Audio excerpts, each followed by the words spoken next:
Hey everybody, so we're back here on Project 600X with a new addition. This is the Salsa handlebar anything cradle running with the Joans bar. So the sweep of the Joans bar is 45 degrees, and that mixed with the flare of the actual hydraulic brakes puts the cable right at the edge of the cradle, and there's no getting around it. The lines actually in the way, and actually the flare of the end of the brake is literally just right there.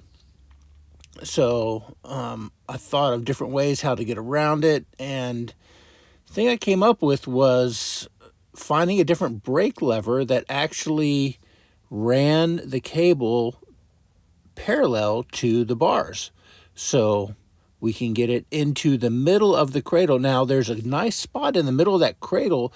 If you do things right, you can run all your hoses right in the middle there and keep it nice and tight right around your head tube, and all your lines can not be messed with by your gear that you're going to be mounting up there for bike packing. So there's a lot going on here. The original brake line here is a Tektro, and they have two different diameters of hose there. This is the Orion 4-piston, which uses a 5.5 millimeter outside diameter hose and all the little small bits and pieces that go with it in order to mount it. But that one isn't very universal. 5.0 outside diameter is a little bit more universal acclaimed for hydraulic hoses, but all the fittings don't work. And here we're going to try to install the Jagwire Pro, which is a 5.0 outside diameter. But all the olives, all the inserts, and actually the compression nut, none of that stuff matches up. And I thought it did. Like, I just bought this kit, and it's like, oh yeah, it comes with everything I need, and there's the lever. And I just kind of winged it, but man, was I in for a surprise. So here's a few. Well, first I bled the system, which was pretty easy. You just kind of crack that, take that off, and stick this little guy on the end and just suck out all the fluid. And it really didn't have a whole lot in there, actually. I'm not sure if this kit is going to work, but this is the only one that actually has a receiving screw in there, so we'll find out. This is what I did, and it was a horrible mistake to clip this and just try to stick those inserts and the olives and the compression deal and just screw it on both ends. For one thing, I didn't have enough, and it didn't really fit. All these little inserts weren't working, and I didn't have the right olives for the Jagwire. This didn't work. I changed out the olive for a Shimano system, this gold one, and it actually worked a little bit. Yeah, I'm not going to fill fluid in there, but at least I was able to mock it up and see if this is really going to work. And you can see here that the lines are running nicely where they need to go, so hopefully we'll get this thing running. So the HFA 801 is Tektro's only adapter kit that has a screw-in model for the calipers, and it came in, which was good. This actually worked for the calipers. I can use a quick release now with the extra hydraulic hose set that I bought. Here's the parts. You can see the washers and everything. There's a small little caveat though, I had to reclip it, is the actual little insert nipple, because this wasn't for the model that I had. That threw me off. This is the one that came with the kit, and it would not fit. So lucky that I called those guys up, and they sent me a couple of extra little inserts, because once you put that olive on in the inserts and it gets compressed on there, you got to cut it off, and that's the one you need. There's a flat. So the lever only accepts this flat head with a O-ring and not that oval one that came with the insert from Jagwire.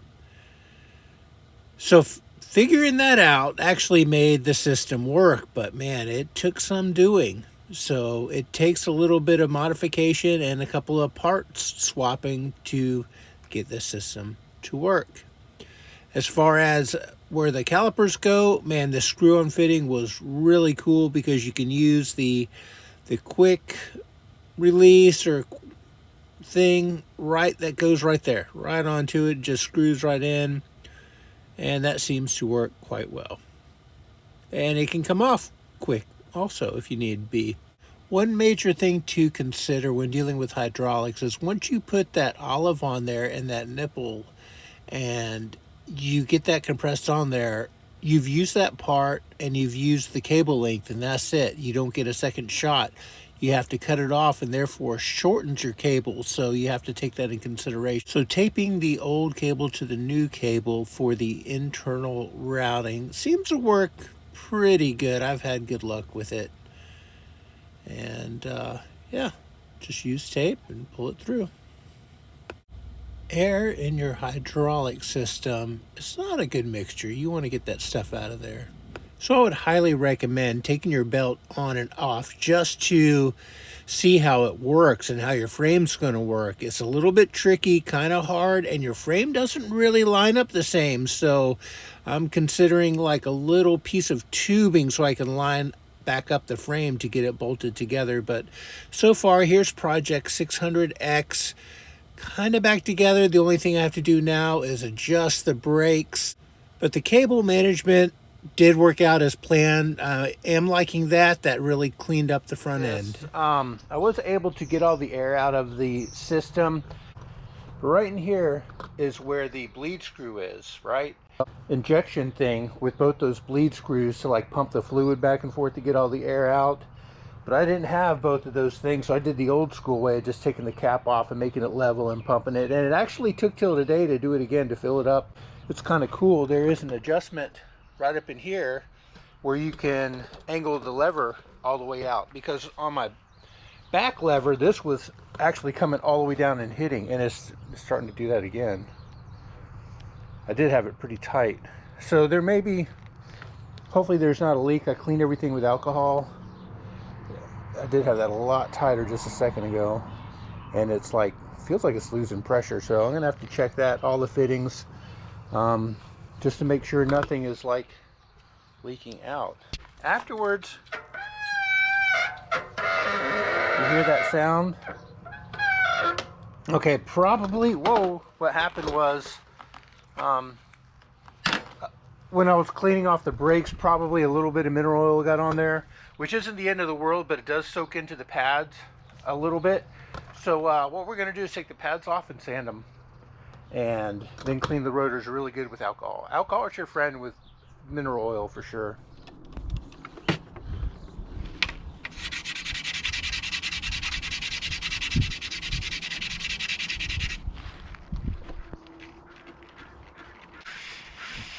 Oh, my pedals hit.